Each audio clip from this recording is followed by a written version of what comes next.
Okay, so I just recorded a podcast on this, so y'all will get the full episode soon.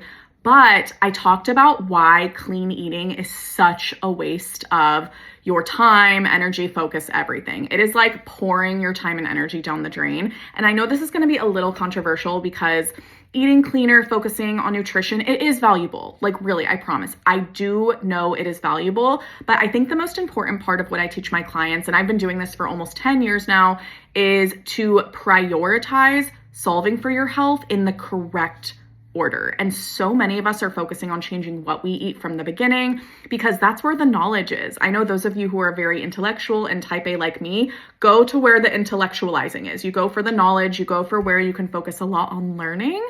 And this is what you can consider like perfectionist procrastinating, where we really like to focus on the area of growth that requires the most knowledge so we can procrastinate taking action and trial and error, failing, all those things. Sorry if I just called out you really hard there.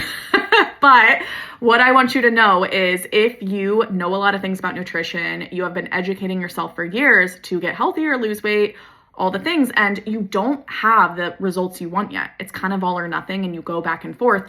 It's because you need to stop focusing on eating clean. You need to stop focusing on having clean nutrition. I would even offer stop focusing on having a proper food plan or prepping foods all the time. Stop focusing on what feels orderly to you. Instead, I want you to focus on solving for your root eating behaviors, like how you behave with food physiologically. Because what's going on if you're having these all or nothing patterns where you're consistent sometimes and then you fall off the wagon, that is a stress problem. That is an emotional problem. That is something that comes from how you're dealing with your humanness that actually has nothing to do with food.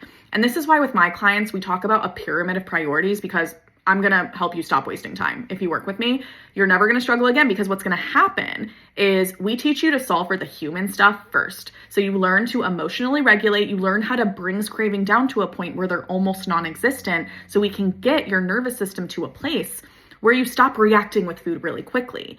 And when this happens, this is where the magic begins because that at that point, you're going to be able to listen to your body more easily, right? You're going to be able to make clean eating decisions, so to speak, without the urgency behind it.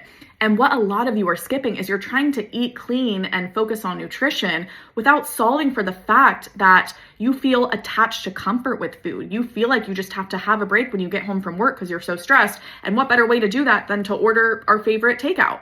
There's nothing wrong with that. Nothing's wrong with you. We just have to solve for the root problem, and that doesn't come from eating cleaner.